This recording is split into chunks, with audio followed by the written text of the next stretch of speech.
ya Pak Jokowi sebagai briliannya Indonesia. Ya boleh dilihatlah pembangunan semenjak Pak Jokowi ini menjabat presiden. Dari Sabang sampai Merauke seperti lagu nasional kita memang betul-betul dibangun oleh beliau. Nah, Pak Prabowo hadir sebagai regenerasi. Bukan hanya karena anaknya, tapi memang Pak Prabowo ini orang yang negarawan sejati, yang memang mencurahkan hidupnya ini untuk negara.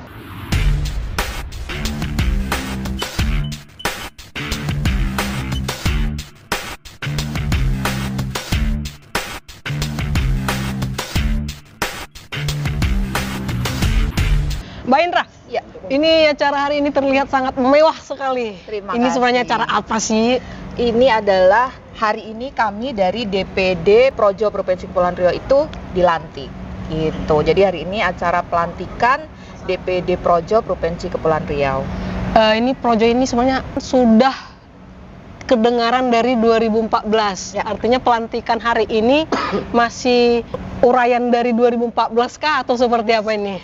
Kalau Projo ini sih kita independen ya, memang murni relawan yang memang dibentuk oleh dari beberapa orang parpol politik ya, karena kita tidak bisa munafik, namanya perkumpulan ini kan memang butuh segala sesuatunya. Tapi Projo ini bukan underground partai, karena kalau mau dibilang underground partai, para pendirinya justru dari ada beberapa kalangan partai, ada PDIP, Nasdem, ya kan, dari Golkar. Nah, cuman ini kita memang pure relawan yang memang benar-benar mendukung Pak Jokowi, ya Pak Jokowi sebagai briliannya Indonesia.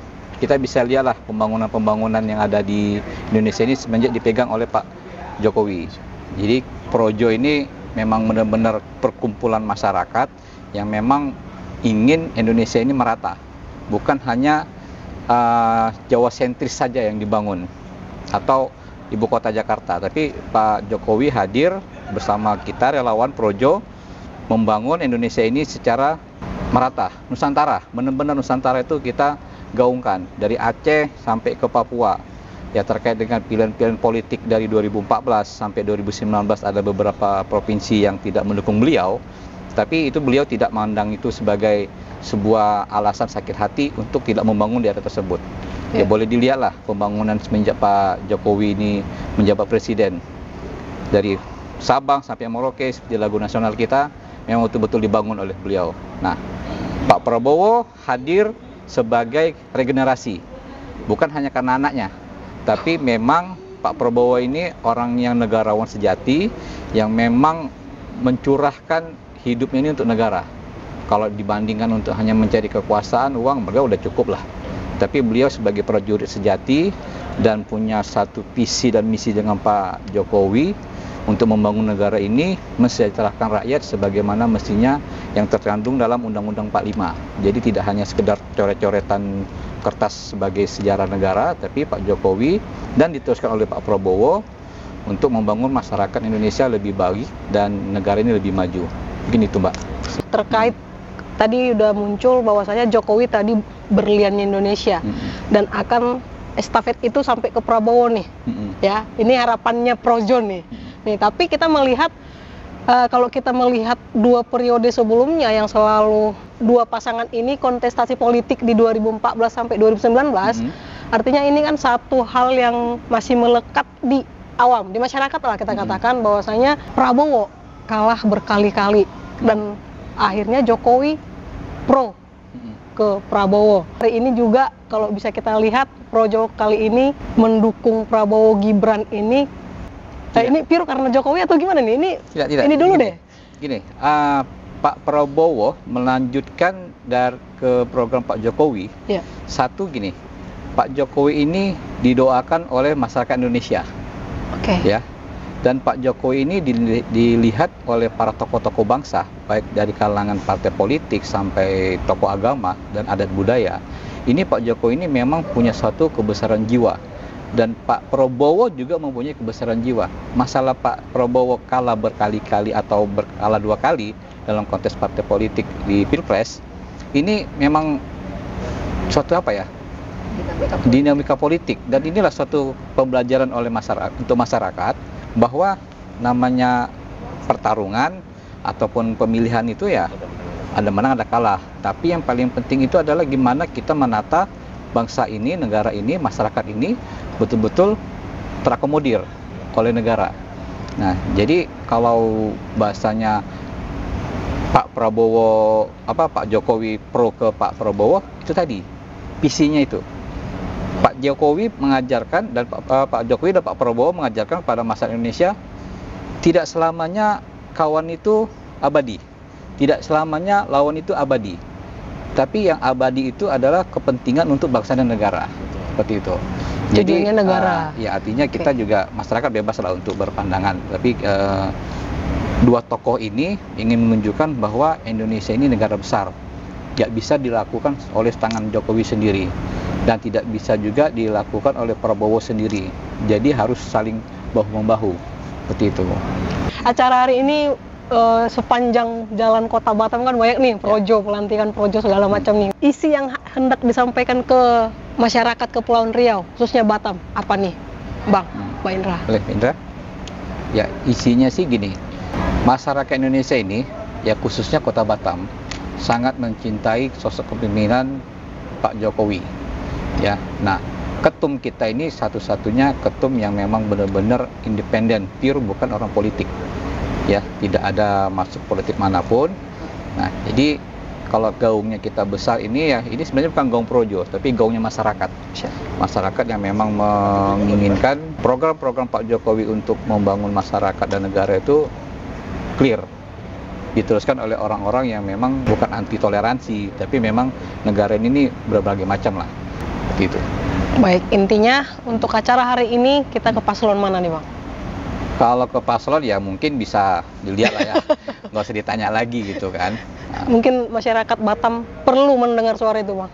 Oh, kalau masyarakat Batam, alhamdulillah. Artinya ini, masyarakat Kota Batam ini khususnya kan sebagai barometer Kepri, masyarakat yang memang melek artinya teknologi terhadap kemajuan pembangunan.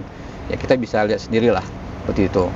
Kalau masalah yang tadi ditanyakan itu kita kembalikan lagi sajalah ke masyarakat. Biar masyarakat yang memilih. Biar masyarakat yang memilih. Supaya tidak terjadi bahasa dinasti politik. Itu dinasti. Bahasa-bahasa itu tuh bahasa-bahasa yang ini ya. Ya kalau kasar itu nggak punya iri tanda tak mampu lah kalau menurut saya pribadi ya. Intinya gini, kita namanya kalau sudah kehidupan ini kan berproses. Kita tidak pernah tahu. Kita pengen anak kita jadi tentara, tapi ya dalam proses penentuan yang maha kuasa kan, ternyata dia jadi seorang anggota dewan. Nah, kita kan nggak pernah tahu itu. Jadi kita natural saja, makanya itulah mengapa projo ini masih tetap berkembang di negara, karena kita segala sesuatunya itu tidak ketergantungan. Kita memang benar bahu-membahu untuk mendukung sosok orang yang pengen yang juga memikir masyarakatnya, bukan tidak Pak, ayo Pak bantu Pak, nanti kita bantu balik nggak gitu kita artinya nih bahu-membahu lah, pure murni dari kawan-kawan, artinya tidak ada sesuatu yang titipan A, titipan B, tidak ada. Artinya karena kecintaan untuk Indonesia ya, Bang? Seperti itulah. Baik. Dinasti kan, yang kata orang dinasti ini, dinasti itu, saya kira sih enggak. Karena itu kan pilihan dari masyarakat. Banyak kok kepala daerah, anaknya yang ada bupati, ada yang wali kota, ada yang dewan. Iya. Orang tuanya kan. Saya kira nggak dinasti lah. Saya kira itu mungkin kan masyarakat juga toh yang memilih. Nah, iya betul. Ya, masyarakat juga yang memilih pilihan kepada seseorang. Tidak berdasarkan paksaan orang tuanya, seluruh masyarakat pilih si A atau si B. Kalau masalah dinasti. Karena yang memilih masyarakat ya, Bang? Memilih masyarakat Indonesia. Jadi itu mau saya tambahin sih. Terkait keawaman masyarakat nih, Bang. Ini apa hal yang harus disampaikan bahwasanya ini kan udah diterangkan Abang nih. Mungkin pesan penting yang harus ditahu masyarakat bahwasanya pesta demokrasi itu sebenarnya seperti apa nih, Bang? Kalau pesta demokrasi itu ya, kalau menurut saya pribadi sih itu berkaca pada diri kita sendiri, bagaimana kita menyikapinya saat ini. Ya, kayak contohnya Mas Gibran. Gibran kan kita bisa lihat pas saat debat cawapres kemarin. Ya, menarik tuh. Sangat menarik dan dia di atas. Elektabilitasnya naik ya. Kan tahu sendiri, lagi pula yang dilawan beliau kan juga profesor. guru besar, Yep. rektor segala macam. Kan kita nggak bisa melihat langsung, itu kan tidak ada settingan segala macam. Ya, artinya tinggal kembali ke masyarakat aja. Betul. Kita kan sudah melihat debat secara terbuka Iya, dan disiarkan secara Live. live lagi. Iya, Terus seluruh Indonesia berapa juta orang yang menonton, termasuk luar dan dalam negeri kan menonton. Kan bisa melihat dari situ. Itu sih Mbak. Ini kan pasangan nomor urut 2 Prabowo Gibran, ini politik dinasti lah, anak ingusan lah, karena bapaknya Jokowi lah. Ini selaku DPD Projo Kepri ini seperti apa menyikapi ini Bang? Ya, yang pertama ya, namanya kita berkontestasi demokrasi itu artinya kita mengikuti hukum. Artinya sudah ada hukum undang-undang pemilu dan segala macam. Artinya siapapun calon yang itu sudah menjadi calon, artinya dia sudah melewati mekanisme hukum. Sehingga tidak boleh lagi dia dicap sebagai apapun yang buruk-buruk. Karena kalau kita mengatakan misalnya Pak Prabowo dan Gibran itu tidak sesuai hukum dan segala macam, artinya kita sama aja mengatakan bahwa mekanisme hukumnya yang bermasalah kalau seperti itu. Jadi sehingga dikala sudah ada calonnya, sudah terverifikasi calonnya, artinya dia sudah clean and clear secara hukum. Seperti itu. Walau ini saya tambah sedikit Bang. Walau ada selipan dengan paman gitu. Iya. Kalau masalah ada perubahan aturan atau norma hukum ya. Kita kan tahu juga dulu zamannya Gus Dur itu pernah dihalangi dengan syarat kesehatan, misalnya seperti itu. Betul. Nah, itu kan misalnya suatu calon itu dilarang dengan syarat kesehatan, artinya ada orang-orang yang tidak sehat sesuai dengan peraturan itu yang dirugikan. Seperti itu ya. Tapi kalau misalnya seperti yang dilakukan oleh Pak Gibran bisa menjadi calon, itu kan dia umur 40 atau orang-orang yang sudah pernah menjabat. Artinya kan tidak ada yang dirugikan. Beda dengan zaman Gus Dur dulu, ada yang dirugikan seperti itu. Salah satunya Gus Dur. Kalau ini kan tidak, dia tidak menutup tapi membuka kesempatan. Nah, artinya bisa kita katakan walaupun secara hukumnya sudah tidak masalah, oke lah mungkin dikatakan ada masalah etika karena sudah ada putusan MK seperti itu ya.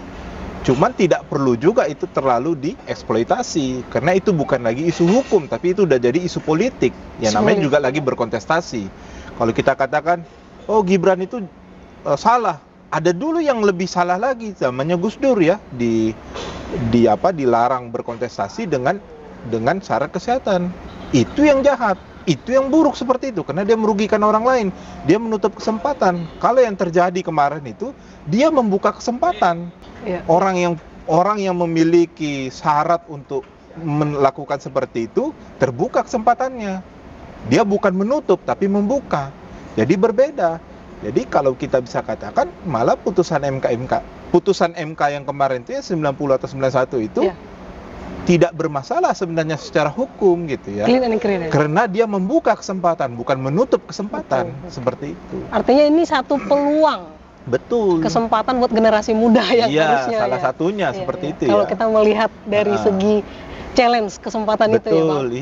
Baik, yang terakhir nih Bang, untuk masyarakat Batam, Kepulauan Riau khususnya Batam nih, apa yang hendak disampaikan untuk pesta demokrasi tanggal 14 Februari nanti Bang? Yang pasti adalah ya ini adalah bagian dari hak kita berdemokrasi yang harus kita lakukan, kita tunaikan agar 5 tahun ke depan siapapun yang terpilih kita memiliki hak untuk menuntut janjinya, untuk mengkritisi siapapun yang terpilih. Kalau dari Projo kita harapkan teman-teman masyarakat Batam dan Kepri pilih nomor 2 Prabowo Gibran seperti itu. That's the point. Oke Bang, thank you Bang.